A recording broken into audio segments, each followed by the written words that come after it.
오늘 베드로후서 1장 1절로 11절까지 말씀 같이 읽습니다. 시작. 예수 그리스도의 종이며 사도인 시몬 베드로는 우리 하나님과 구주 예수 그리스도의 의를 힘입어 동일하게 보배로운 믿음을 우리와 함께 받은 자들에게 편지하노니 하나님과 우리 주 예수를 알므로 은혜와 평강이 너희에게 더욱 많을지어다. 그의 신기한 능력으로 생명과 경건에 속한 모든 것을 우리에게 주셨으니 이는 자기의 영광과 덕으로서 우리를 부르신 이를 알므로 말미암음이라. 이로써 그 보배롭고 지극히 큰 약속을 우리에게 주사 이 약속으로 말미암아 너희가 정욕 때문에 세상에서 썩어질 것을 피하여 신성한 성품에 참여하는 자가 되게 하려 하셨느니라. 그러므로 너희가 더욱 힘써 너희 믿음의 덕을, 덕의 지식을, 지식의 절제를, 절제 인내를, 인내의 경건을, 경건의 형제 우애를, 형제 우애의 사랑을 더하라. 이런 것이 너희에게서 흡족한즉 너희로 우리 주 예수 그리스도를 알기에 게으르지 않고 열매 없는 자가 되지 않게 하려니와 이런 것이 없는 자는 맹인이라 멀리 보지 못하고 그의 옛 죄가 깨끗하게 된 것을 잊었느니라. 그러므로 형제들아 더욱 힘써 너희 부르심과 택하심을 굳게 하라. 너희가 이것을 행한즉 언제든지 실족하지 아니하리라. 이같이 하면 우리 주 곧 구주 예수 그리스도의 영원한 나라에 들어감을 넉넉히 너희에게 주시리라. 아멘.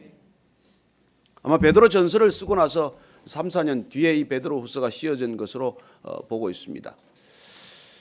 소아시아의 교회들에게 사도 베드로가 또 써야 할 이유가 생긴 것이죠. 초대교회는 늘 위기 속에서 어려움을 겪었습니다.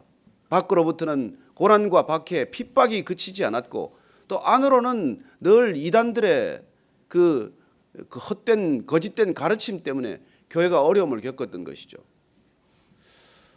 어쩌면 지금 교회들도 마찬가지일 것입니다. 밖으로부터의 억압이나 핍박이 없다면 늘 안으로부터의 어려움들이 있는 것이죠. 우리는 세상 사는 가운데서도 그런 내우외환이라고 하는 것들을 겪지만은 교회는 어떻게 보면 영적 전장터가 바로 이곳이기 때문에 늘 밖으로부터의 공격, 안으로부터 끊임없이 흔들어대는 세력들과 늘 직면해야 하는 곳입니다. 어제도 우리가 깨어라, 근신하라, 그리고 마귀를 대적하라 그런 말씀 가운데 사도 바울의 간절한 마음을 읽었지만은 오늘 이 베드로 후서도 시작되면서 그는 우리의 이 믿음이 어떤 약속 위에 서 있는지, 무엇을 붙들어야 하는지, 어떻게 해야 이 믿음을 견고하게 끝까지 지켜낼 수 있는지에 관한 사도 베드로의 권면입니다. 이제는 나이 들었어요. 그는 순교를 앞두고 있습니다. 네로의 박해 끝에 그는 결국 순교하게 되지요. 어쩌면 노 사도가 인생의 만년에 믿음의 길을 달려오고 지켜온 그 베드로가 이제 믿음의 열매를 본인 자신이 누리면서 그 믿음이 지금 여기까지 해왔던 그 믿음이 이제 후배들에게 이어지기를 바라는 것이죠. 소아시아에 세워진 여러 교회들, 그 교회들에 있는 그리스도인들이 정말 밖으로부터의 핍박, 끔찍한 박해뿐만이 아니라 늘 안에서 흔들어대고 거짓 선생들 때문에 흔들리는 그 믿음을 굳건하게 붙들어주기 위한 그런 충정이 담긴 그런 권면을 듣게 됩니다. 1절 2절 한번 더 읽을까요? 시작. 예수 그리스도의 종이며 사도인 시몬 베드로는 우리 하나님과 구주 예수 그리스도의 의를 힘입어 동일하게 보배로운 믿음을 우리와 함께 받은 자들에게 편지하노니 하나님과 우리 주 예수를 알므로 은혜와 평강이 너희에게 더욱 많을지어다. 짧은 인사말이지만 우리의 믿음이 어디로부터 비롯되었는지를 베드로는 분명하게 알려주고 있습니다. 우리의 믿음은 우리 자신에게서 솟아난 것이 아닙니다. 우리의 믿음은 오늘 보니까 그리스도의 의를 힘입어서 받아들이게 된 것이라는 것이죠. 내 안으로서 솟아난 것은 그건 믿음이라고 부르지 않습니다. 그건 생각에서 비롯된 것이고 그건 신념이죠. 우리는 이 세상을 어떻게 살아야 한다는 각자의 신념이 있습니다.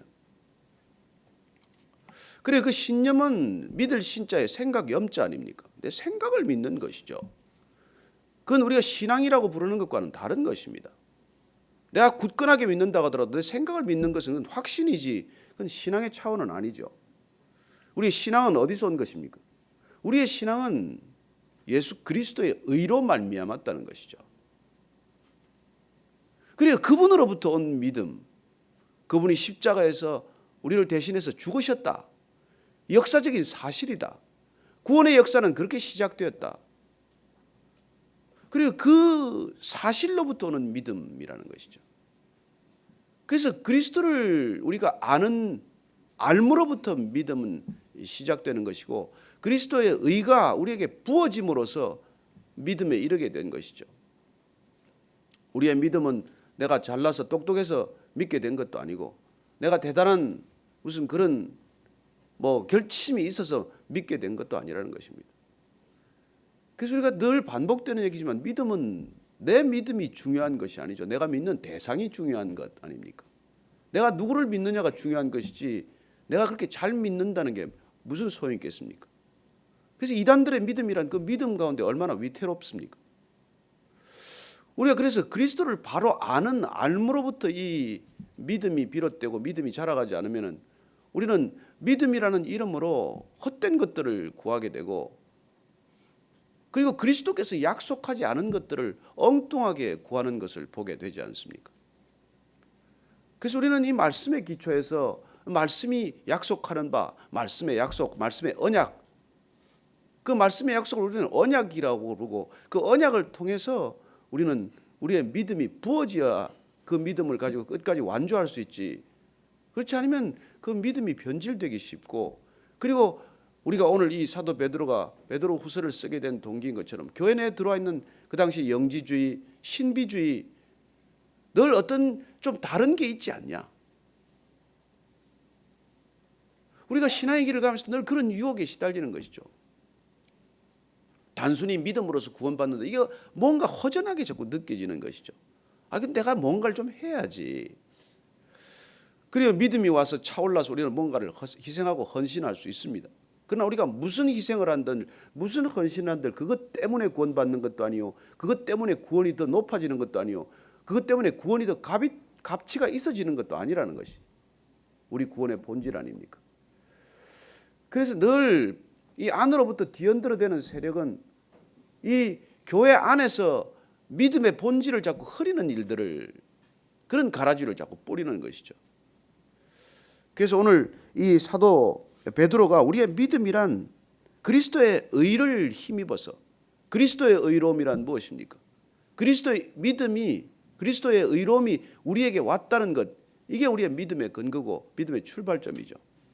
그래서 십자가란 의와 죄의 맞교환이 일어난 장소라는 것을 우리는 알게 됩니다. 그 십자가 상에서 그리스도의 의가 우리에게 흘러들고 우리의 죄는 그분에게 전가된 것이죠. 그래서 그분의 의로움은 가치 없는 의로움이 아니고 우리의 죄를 대가로 지불한 그런 의로움이라는 것입니다. 우리의 죄는 그분에게 갔어요. 내가 치러야 할 죄값을 그분이 그 죄를 거두어 갔기 때문에 그리고 우리의 죄를 거두어 갔을 뿐만 아니라 그분의 보혈의 능력으로 그분의 십자가의 피가 우리에게 흘러들므로써 그분의 의로움이 우리의 의로움이 되는 그래서 우리가 거룩의 옷을 입는 놀라운 변화가 일어나기 시작하는 것입니다. 신앙이란 그분을 바라봄으로써 십자가를 바라봄으로써 흘러드는 그분의 의로움이 날마다 우리 안에 채워지는 것을 경험하는 것이죠. 우리는 본성이 의롭지 않습니다. 우리는 뼛속 깊이 죄인이에요. 사실 우리가 신앙의 길을 간다고 하지만 한 번씩 우리 자신을 곰곰이 성찰해 보면 어떻게 내가 아직도 이런 생각을 하고 있나? 어떻게 나는 아직도 이렇게 추악한 생각을 내 안에 하고 있나? 그런 자신의 모습이 얼마나 끔찍하게 느껴지고 얼마나 그게 정말 이렇게 부들부들 떨릴 만큼 이렇게 경악스러운 일입니까? 아니 주님을 믿는데 그리스도를 우리가 따르는데 그럼에도 불구하고 우리 안에 이렇게 남아있는 그런 죄성을 볼 때 얼마나 끔찍합니까? 그리고 그분의 의로움이 날마다 흘러들지 않는다면 우리가 그분을 바라봄으로써 그분 안에서 우리가 진정한 쉼이나 진정한 은혜를 경험하지 않는다면 우리는 정말 끔찍한 괴물이 되고 말 거예요. 그래서 날마다 그리스도를 바라보지 않는 그리스도인은 괴물이 될 수밖에 없어요. 그리스도인이 된 줄 알았는데 그러나 우리 안에 있는 진은 그렇게 쉽게 사라지지 않는 것을 발견할 때마다 우리는 얼마나 소스라치게 놀라게 됩니까? 오늘 사도 베드로는 믿음이란 반드시 그리스도의 의가 흘러 들어와야 되는 것이고 그리고 그 그리스도를 우리가 알아가는 때만이 우리는 진정한 은혜를 경험한다는 것이죠. 그래서 오늘 2절 말씀을 보면은 예수를 알므로 하나님과 우리 주 예수를 알므로 은혜와 평강이 너희에게 더욱 많아질 것이다. 요즘 은혜가 떨어졌습니까? 요즘 평안을 잃으셨습니까? 그리스도를 더 알아가는 삶에서 벗어났기 때문이죠. 하나님과 우리 주 예수 그리스도 이분을 알아가는 삶의 이 길에서 우리가 지금 곁길로 빠졌기 때문에 어쩌면 은혜와 평강을 잃어가고 있는 것이 아니겠습니까? 오늘 이 은혜와 평강이 어디서부터 비롯되는지를 베드로가 분명하게 우리에게 다시 한번 알려주고 있는 셈입니다. 우리의 은혜와 평강은 우리 자신으로부터 비롯된 것도 아니고 우리가 겪고 있는 지금 환경으로부터 비롯된 것도 아니고 오직 그리스도로부터 그리스도를 알므로 우리는 그 은혜와 평강을 누리게 된다는 것입니다. 그래서 하나님을 바로 아는 것이야말로 그 모든 것의 출발점이죠. 호세아 선지자를 통해서 그렇게 끊임없이 하나님께서 제발 나 여호와를 알라, 힘써 알라. 그리고 그분을 아는 것이야말로 모든 은혜와 평강이 흘러들어오는 바로 수원지나 마찬가지 아닙니까? 그리스도를 안다는 것은 그리스도와의 바른 관계를 우리가 확인하는 것이죠. 내가 그분을 압니다. 그분을 단지 이름만 아는 것입니까? 그분의 백그라운드만 아는 것입니까? 그게 아니라 그분을 안다는 것은 그분과의 친밀한 관계가 있다는 뜻 아니겠어요? 그래서 점점 알아갈수록 그분과 점점 더 친밀한 관계로 접어들게 되고 점점 더 친밀한 관계에서 오는 것이 그리스도께서 약속하신 또 그리스도께서 우리에게 선물로 주시는 은혜와 평강이라고 하는 것이죠. 저는 여러분들이 그리스도와의 끊어질 수 없는 관계 때문에 점점 더 깊고 넓은 은혜와 평강을 경험하게 되시기를 바랍니다. 여러분 사도 바울이 예수 믿고 나서 뭐 잘 된 게 있습니까?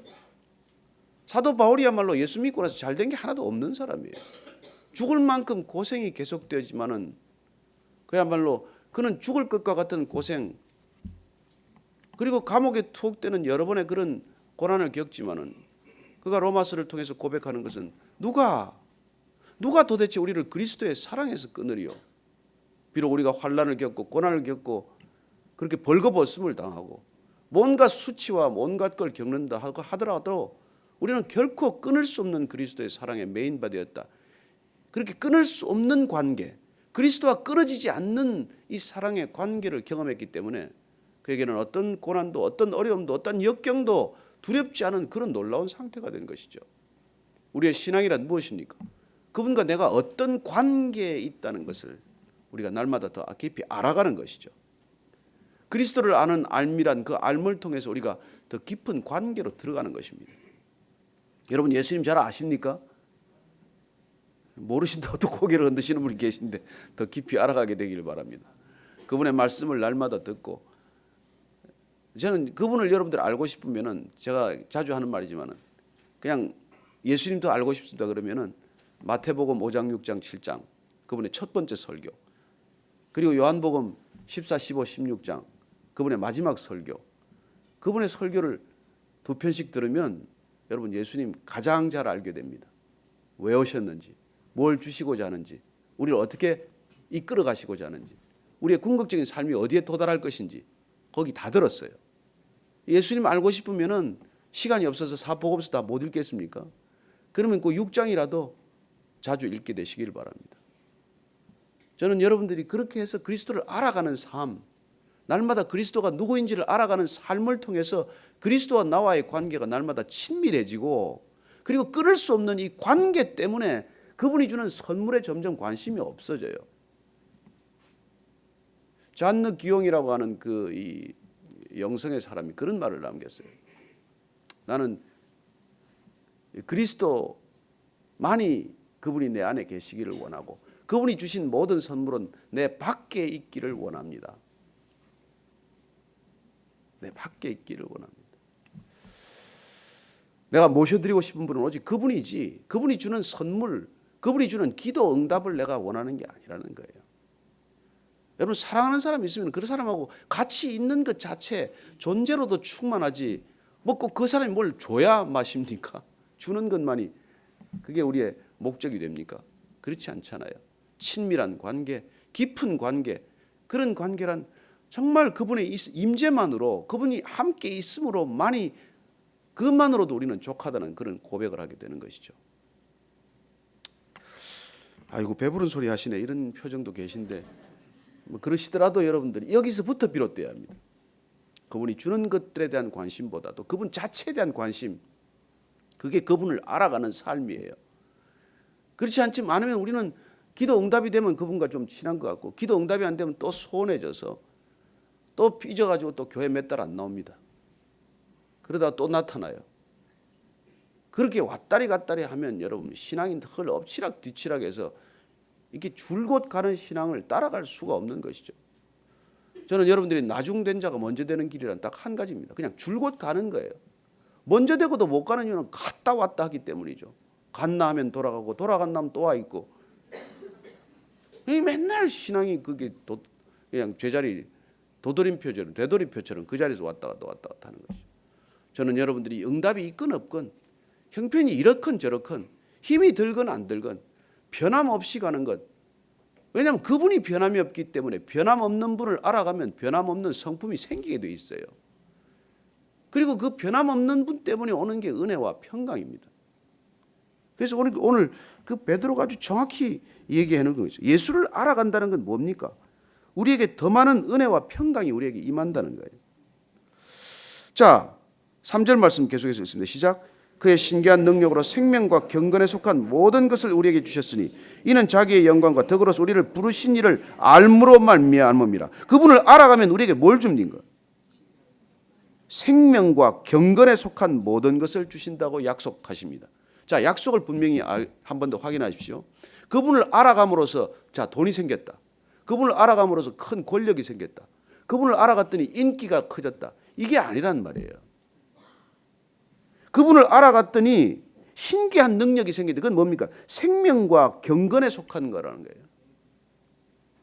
그분을 알아감으로써 우리는 진정한 생명력을 맛보게 되는 것입니다. 살아있습니까? 그분 때문입니다.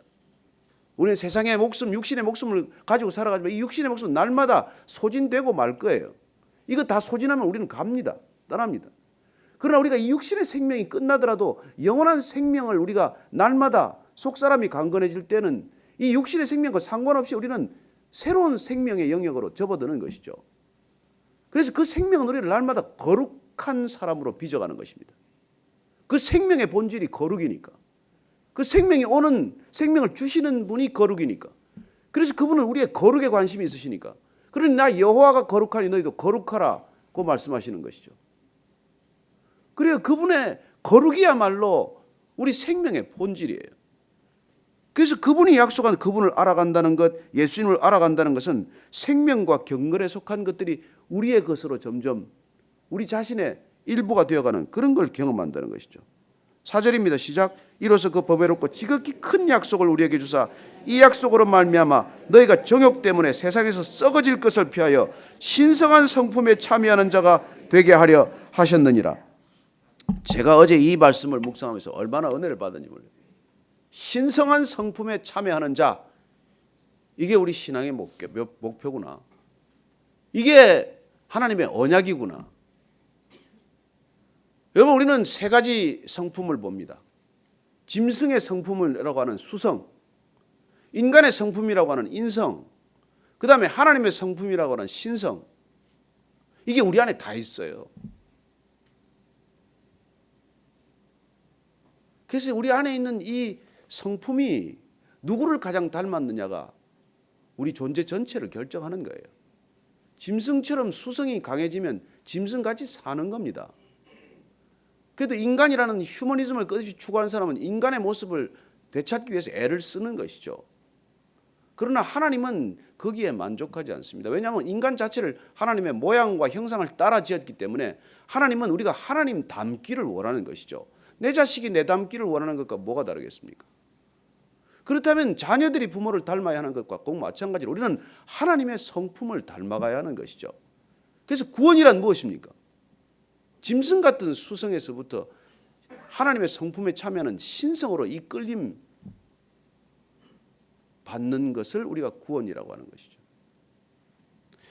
그래서 구원이란 오늘 신성한 성품에 참여하는 것이라고 규정해 주고 있습니다. 우리가 그래서 신성한 성품이 무엇입니까? 한마디로 거룩한 것 아닙니까? 우리가 거룩에 이르는 것, 경건에 이르는 연습, 그게 우리 신앙의 여정이죠.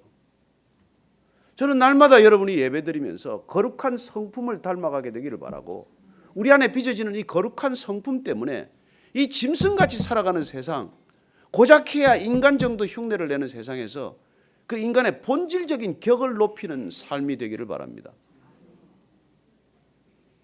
그래서 우리가 짐승처럼 살아가는 사람들이 우리의 답이 아니지 않습니까?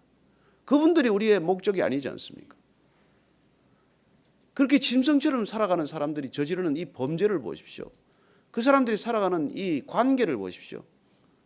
그야말로 날마다 악을 쓰고 날마다 눈에 독을 품고, 그리고 사람들을 그렇게 사람 취급하지 않고 살아가는 이 세상에서 우리가 구원받는다는 것은 그야말로 하나님의 성품에 참여하는 사람이 되는 것이죠. 그래, 그분의 성품에 참여할 때 우리는 비로소 우리는 상상할 수 없는 기쁨과 넉넉함과 여유를 경험하는 것이죠. 그래서 아무것도 없는 사람이 자꾸 있는 사람을 위해 기도해요. 자기는 아무것도 별 게 없는데 그렇게 다 가진 사람들을 놓고 기도하는 것입니다. 우리가 열방을 놓고도 기도하고 아프리카나 무슨 라틴 아메리카나 아시아를 놓고도 기도하지만, 그러나 우리가 미국이나 유럽을 놓고도 왜 기도해야 되고, 왜 일본을 놓고도 기도해야 되고, 왜 중국을 놓고도 기도해야 됩니까? 우리보다 잘 사는 나라인데 요새. 그래요. 그러나 그들이 잃어가고 있는 것이 무엇인지를 우리가 알고, 그들에게 진정 필요한 것이 무엇인지를 우리가 알기 때문에 거룩한 성품에 참여한 자라는 어떻게 하든지 주위의 모든 사람들이 그 성품을 닮아가도록, 하나님의 성품에 참여하도록 우리가 그렇게 간절히 기도하고 전도하고 그들을 초청하는 것이죠. 우리 5월 8일 날 부모님을 위한 그 모임을 가졌을 때 그 우리 한 분이 이렇게 어머님 모시고 오시고 또 아버지를 모시고 오셨는데 정말 간절한 마음으로 그렇게 기도하는 걸 들었습니다. 눈물로 기도, 아버지가 오신 게 너무 기뻐가지고 말이에요. 기도가 온통 눈물의 기도였고, 그리고 그 부모에게 우리가 뭘 그렇게 드리고 싶어 합니까? 단 한 가지, 거룩한 성품에 참여하는 이 거룩, 그리고 이 거룩이 뭔지를 깨달아가는 구원, 그 구원받은 삶이 궁극적으로 어떤 삶이 될 것인지에 대한 그런 소망을 우리가 맛보았기 때문에 그걸 하나 전하겠다고 그렇게 애를 쓰는 것 아닙니까? 세상이 그걸 알까요? 모릅니다. 그래서 우리는 더욱 힘든 것이죠. 자, 그래서 우리가 그런 성품에 참여하게 되면, 믿음으로 그런 거룩을 바라보기 시작하면 우리는 우리의 신앙을 어떻게 성숙시켜야 가는지 그 단계를 너무 베드로가 오늘 절절하게 이렇게 알려주고 있습니다. 자, 6절부터 한번 8절까지 계속 읽겠습니다. 시작. 5절부터. 그러므로 너희가 더욱 힘써 너희 믿음의 덕의 지식의 절제를, 절제의 인내를, 인내의 경건을, 경건의 형제의 우애를, 형제의 우애의 사랑을 더하라. 이런 것이 너희에게서 흡족한 적 너희로 우리 주 예수 그리스도를 알기에 게으르지 않고 열매 없는 자가 되지 않게 하려니와. 자, 이런 과정을 거쳐서 우리는 이 믿음이 사랑으로 완숙되어 가는 것을 보게 됩니다. 여러분, 믿음은 그냥 거친 진료와도 같아요. 원료와도 같아요. 근데 이 믿음에다가 덕을 세우고, 그리고 지식, 여호와를 아는 지식, 하나님을 아는 지식, 십자가를 아는 알을 더 쌓아가고, 그리고 그 암 때문에 우리는 셀프 컨트롤, 자기 자신을 절제하게 되고, 내 욕망을 끝없이 추구해가는 삶이 아니고 탐욕스러운 인생이 아니라 점점 자신을 절제할 줄 알게 되고, 그런 절제를 가지고 끝없이 인내를 배우게 되고, 인내하고 또 인내하고, 마지막 경주를 위해 줄다름치면서 인내하고, 그래야 날마다 경건을 빚어가고, 그 경건 때문에 우리는 형제를 새롭게 사랑하는 법을 배우게 되고, 그리고 이 형제 후에 형제 간의 사랑을 넘어서서 우리는 더 깊은 십자가의 사랑으로 완성해 가는 것, 이게 우리 신앙의 여정, 신앙에 필요한 모든 요소라는 것이죠. 그래서 오늘 마지막 첫 글자와 끝 글자를 보면 믿음으로 사랑에 이르는 것입니다. 그 과정을 우리가 쭉 한 번 더 보셨지만은, 그래서 믿음의 완성이란 무엇입니까? 우리가 사랑에 이르는 것이죠. 그래서 예수님께서 신성에 참여하도록 신성을 가르치지 않았습니다. 예수님께 제자들을 불러서 신성이란 무엇이고 인성이란 무엇이다를 가르치지 않았습니다. 그분은 신성을 보여주셨고, 그리고 제자들에게는 서로 사랑하라고 당부하신 것이죠. 그리고 그리스도를 믿는 믿음의 궁극적인 고울은 서로 사랑하는 것이죠. 그래서 유언처럼 남겨주신 말씀이 무엇입니까? 너희들이 서로 사랑하라. 그리하면 세상 모든 사람들이 너희가 내 제자인 줄 알리라고 말씀하신 것이죠. 사도 베드로가 이 사랑의 앞에 잠시 머물렀습니다. 그리고 그는 고린도전서 13장 마지막에 결론이 무엇입니까? 믿음, 소망, 사랑 이 세 가지는 항상 우리에게 있을 것인데 그 중에 제일은 사랑이라고 결론 나는 것이죠. 그리고 우리의 믿음의 결국 우리 신앙의 여정의 끝이 이 사랑에 있지 않다면 우리는 잘못 길을 들었은 것이죠. 그분은 우리를 수많은 일을 위해서 초청하지 않았습니다. 그분은 우리를 세상이 할 수 없는 것, 형제 우애, 형제 사랑, 그리고 그리스도를 향한 알아가는 알매 궁극적인 것이 그분을 사랑하고 이웃을 사랑하는 데 있다는 것을 알려주시기 위해서 오신 것이죠. 이런 것이 없는 자는 맹인이라 본다고 하나 못 본다는 것입니다. 그리고 옛 죄가 깨끗하게 된 것을 잊었느니라. 사랑에 이르지 못한다면 그가 구원받은 것을 잊고 있다는 거예요. 그래서 오늘 보면은 이 키워드 세 개가 동일하다는 것을 알게 됩니다. 구원, 믿음, 사랑. 이건 동일한 가치 위에 서 있는 거예요. 그러므로 형제들아도 힘써 너희 부르심과 택하심을 굳게 하라. 너희가 이것을 행한 적 언제든지 실족하지 아니하리라. 이같이 하면 우리 주 곧 구주 예수 그리스도의 영원한 나라에 들어감을 넉넉히 너희에게 주시리라. 넉넉히 받으십시오. 구원 받으십시오. 그리고 그 부르심과 택하심을 굳게 하십시오. 왜 부르셨습니까? 왜 택하셨습니까? 왜 믿음으로 우리를 부르셨습니까? 왜 믿음을 부어주셨습니까? 이 모든 것들이 우리를 사랑에 이르게 하고자 하는 놀라운 하나님의 방편이고 선물이라는 것이죠. 저는 오늘 이 사랑을 여러분들이 선물로 받아가시게 되기를 바랍니다. 믿음으로 시작했지만은 사랑이라는 고울에 이르게 되기를 바랍니다. 잘 믿었는데 싸우고 헤어졌다. 아닙니다. 잘못 믿은 것이죠. 구원받았는데 날마다 싸운다. 구원 잘못 받은 것이죠. 저는 그 구원과 믿음과 사랑이 동일한 가치 위에 서 있다는 것을 기억하는 아침 되기를 바랍니다. 같이 기도하실 때 구원받은 내 인생이 성숙한 사랑으로 빚어지게 하여 주옵소서. 그리하여 용서하고 또 용서하게 하시고 품고 또 품게 하시고 끝없이 사랑을 흘려보내는 사랑의 전도자들 되게 하여 주옵소서. 한번 이렇게 기도하겠습니다. 하나님 아버지 감사합니다. 믿음도 부어주셨고 사실 그 믿음으로 사랑에 이르게 하는 것도 오직 성령 하나님의 등하신 팔 안에 있을 때만 가능하다는 것을 저희들 고백하는 아침 되게 하셨사오니 하나님 우리를 구원하셔서 보혜사 성령을 보내주시고 그리고 성령님께서 우리를 믿음의 길로 소망의 길로 사랑의 길로 인도하실 때 사도 바울이 고백했던 것처럼 제일은 사랑이라고 하셨사오니 주님 오늘도 우리가 사랑의 길을 걷게 하여 주옵소서. 믿음의 동역자들과 믿음의 동반자들과 믿음의 가족들과 믿음의 형제 자매들과 함께 사랑을 나눌 때 하나님 그 사랑이 흘러넘쳐 교회가 되게 하시고 이 세상이 교회와 구별될 수 있는 것은 단 하나 오직 형제 우애와 사랑 때문임을 다시 한번 믿음으로 고백하게 하여 주옵소서. 하나님 아버지 감사합니다. 오늘도 주님께서 우리에게 믿음의 궁극적인 목적지가 사랑임을 알게 하셨사오니 오늘도 내 안에 부족한 사랑, 내 안에 부족한 믿음 오직 주님께서 우리와 함께 하신다는 굳건한 부르심과 택하심의 소명과 이유를 확인하는 자리에서 출발하게 하시고 그 모든 영적인 여행의 끝이 서로 사랑에 있다는 것 다시 한번 고백하는 아침 되게 하여 주옵소서. 이제는 십자가에서 그 사랑을 쏟아부어 주신 우리 구주 예수 그리스도의 은혜와 아버지의 무한하신 사랑과 성령의 인도하심이 오늘 사도 베드로의 권면을 따라 믿음에서부터 결국 사랑에 이르는 영적인 여행, 바로 그 여행이 신성한 하나님의 성품에 참여하는 길임을 깨닫고 그 길 함께 걷기로 결정한 이 자리에 고개 숙인 모든 사랑의 지체들 위해 지금부터 영원까지 함께 하시기를 간절히 축원하옵나이다. 아멘.